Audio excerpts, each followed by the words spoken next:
Welcome. நாம் இந்த வீடியோவில் டேட்டா பிரீச்சை பற்றி பார்க்க போகிறோம். டேட்டா பிரீச்சுங்கிறது என்னென்னா, நம்மளோட டேட்டாவை நம்மளோட பெர்மிஷன் இல்லாமல் இன்னொரு ஆளுங்க எடுத்து யூஸ் பண்ணுறது தான் டேட்டா பிரீச். இது பார்த்திங்கன்னா ஃபேஸ்புக், ட்விட்டர் இது மாதிரி சோசியல் பிளாட்ஃபார்ம்லாம் வந்து டேட்டா பிரீச்சால் இன்ஃபெக்ஷன் ஆகிருக்கு. ஏன்னா ஃபேஸ்புக்கில் மில்லியன்ஸ் ஆஃப் யூசர்ஸோட டேட்டாலாம் வந்து பிரீச் ஆகிருக்கு. அதே போல் ட்விட்டர், யாஹூ எல்லாமே இந்த டேட்டா பிரீச்சால் ஒரு வகையில் அஃபெக்ட் ஆகிருக்கு. இங்கே நம்ம இந்த வீடியோவில் டேட்டா பிரீச்சோட டைப் என்னென்னு பார்ப்போம். அப்புறம் நம்மளோட இமெயில் ஐடி ஹேக் ஆகிருக்கா இல்லையான்னு சொல்லிட்டு அதையும் நம்ம பார்ப்போம். நம்ம ஒரு சில ஸ்ட்ராங் பாஸ்வேர்டு செட் பண்ணுறது மூலிமா நம்ம டேட்டா பிரீச்லேருந்து நம்மளோட அக்கௌண்ட்ஸை காப்பாற்றிக்கலாம். வாங்க வீடியோக்குள்ளே போவோம்.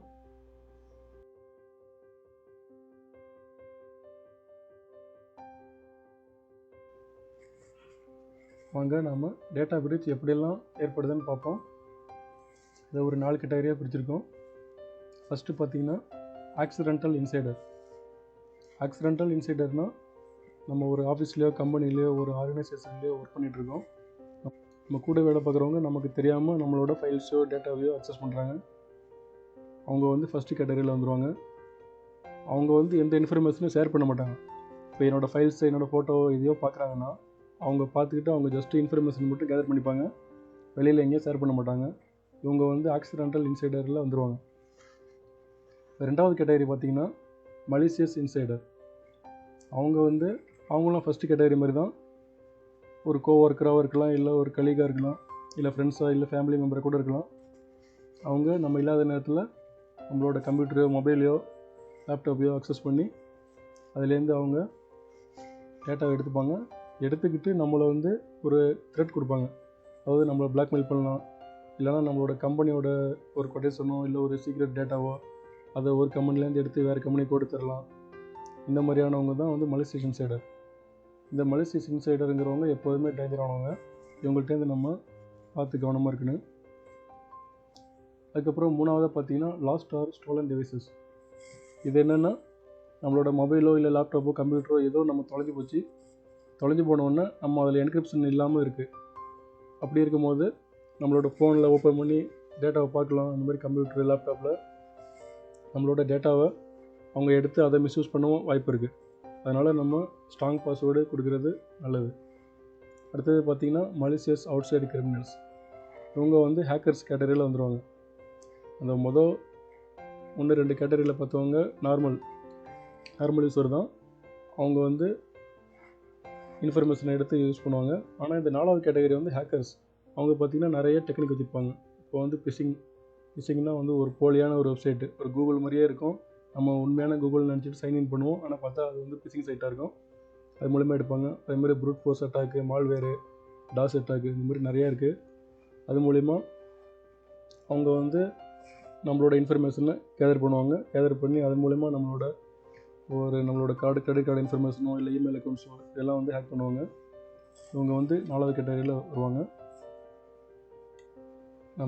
நம்மளோட ஃபோனையோ இல்லை கம்ப்யூட்டரையோ யாரையுமே வந்து தேவையில்லாமல் அக்சஸ் பண்ண அனுமதிக்கக்கூடாது. நம்மளோட டிவைஸை நம்ம தான் அக்சஸ் பண்ணணும்.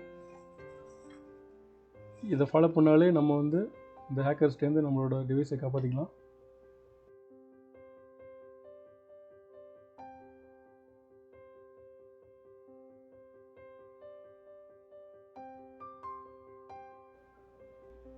கூகுளில் போய்ட்டு haveibeenpawned.comனு சர்ச் பண்ணுங்கள். சர்ச் பண்ணிங்கன்னா ஃபஸ்ட்லேயே வரும் haveibeenpawned. அந்த லிங்க்கை ஓப்பன் பண்ணுங்கள். அந்த லிங்க்கை ஓப்பன் பண்ணிங்கன்னா இதில் ஒரு ஒயிட் பாக்ஸ் வரும். அதில் நீங்கள் உங்களோட இமெயில் அட்ரஸை என்ட்ரு பண்ணுங்கள்.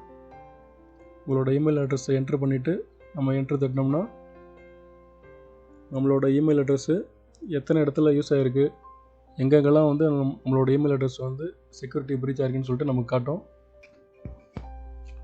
இப்போ நாம் ஒரு இமெயில் டைப் பண்ணுவோம். டைப் பண்ணி செக் பண்ணி பார்ப்போம் அது எத்தனை இடத்துல பிரீச் ஆகிருக்குன்னு. இப்போ பார்த்திங்கன்னா இப்போ நான் டைப் பண்ண இமெயிலுங்கிறது ஒரு இடத்துல டேட்டா பிரீச் ஆகிருக்கு.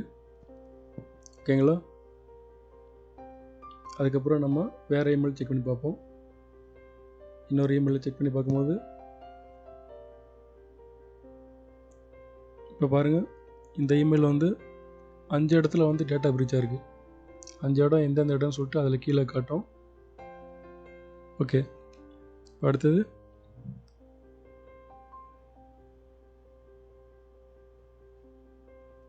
அந்த வெப்சைட்டில் பாஸ்வேர்ட்ஸ்னு இருக்குது பாருங்கள். இது எதுக்காகனா, நம்ம நிறைய பாஸ்வேர்டு வச்சுருப்போம்.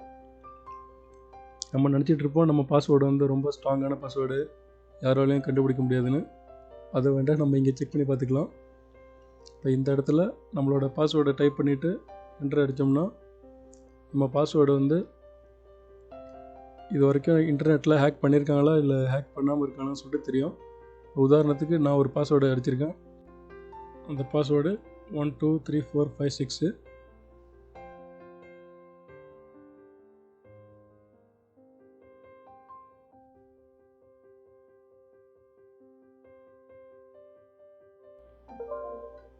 இந்த பாஸ்வேர்டு எவ்வளோண்டா யூஸ் பண்ணியிருக்காங்க?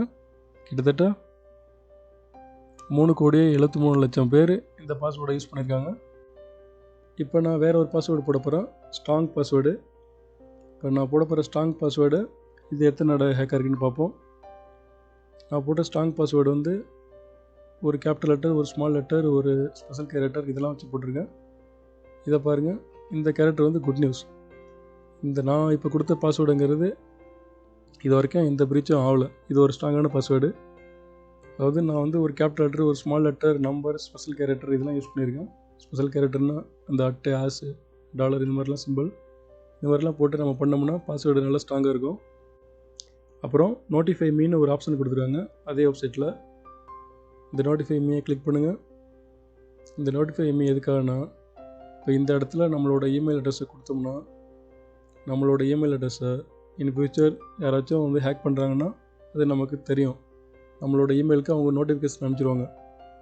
இப்போ என்னோடய இமெயிலில் வேறு ஏதாச்சும் இடத்துல வந்து செக்யூரிட்டி ப்ரீச் ஆகுதுன்னா, இப்போ உதாரணமாக நான் அடோப் கம்பெனியில் ரிஜிஸ்டர் பண்ணியிருக்கேன். அடோப் கம்பெனியோட டேட்டா லீக் ஆகுதுன்னா, அப்போ அடோப் கம்பெனியில் என் இமெயில் ரிஜிஸ்டர் பண்ணேன்னா அப்போ எனக்கு நோட்டிஃபிகேஷன் வரும், உங்களோட இமெயில் வந்து இந்த இடத்துல இந்த சர்வர்லேருந்து லீக் ஆகிருக்கு அப்படின்னு சொல்லிட்டு. இதை நம்ம பார்த்துக்கலாம். அவங்க செக்யூரிட்டி ப்ரீச் ஆகும்போது நம்மளோட இமெயிலுக்கு நோட்டிஃபிகேஷன் அனுப்பிச்சிடுவாங்க. ஓகே, இப்போ பாருங்கள், இதில் என்ன போட்டிருக்கு பாருங்கள். இதில் வந்து கிட்டத்தட்ட 600 வெப்சைட் வந்து ஹேக் ஆகிருக்குன்னு போட்டிருக்காங்க. அப்புறம் வந்து இவ்வளோ அக்கௌண்ட்ஸ், கிட்டத்தட்ட பல மில்லியன் கணக்கான அக்கௌண்ட்ஸ் வந்து ஹேக் ஆகிருக்கு பாஸ்வேர்டு. இதில் நிறைய டேட்டாலாம் கொடுத்துருக்காங்க பாருங்கள். அப்புறம் கீழே பார்த்தீங்கன்னா வந்து லார்ஜஸ்ட் பிரீச்சஸ், அதில் வந்து ஃபேஸ்புக்கும் உண்டு. பாருங்கள், ஃபேஸ்புக்கோட அக்கௌண்ட்ஸ் கிட்டத்தட்ட 5 மில்லியன் யூஸருக்கு மேலே அக்கௌண்ட் வந்து ஃபேஸ்புக்கோட இது டேட்டா பிரீச்சாக இருக்குது. அப்புறம் பார்த்திங்கன்னா ரீசெண்ட்லி ஆர்டர்ட் பிரீச்சர்ஸில் இருக்குது. நிறைய நமக்கு தெரிஞ்ச ஃபேமஸான கம்பெனியோட இதெல்லாம் டேட்டாலாம் வந்து பிரீச்சாக இருக்குது. இதில் ஃபேஸ்புக்கும் வந்து லார்ஜஸ்ட் பிரீச்சஸாக இருக்குது. பார்த்துக்கங்க, ஃபேஸ்புக்கெல்லாம் வந்து ஸ்ட்ராங்கான பாஸ்வேர்டு செட் பண்ணி வைங்க. அப்போ தான் நம்ம அக்கௌண்ட்டை வந்து சேவ் பண்ண முடியும். நம்ம சாதாரண பாஸ்வேர்டு, வெறும் நம்பர்ஸ் மட்டும், வெறும் பேர் மட்டும் வைக்காதீங்க. முடிஞ்ச அளவுக்கு செக்யூரான பாஸ்வேர்டு வைங்க. ஓகே.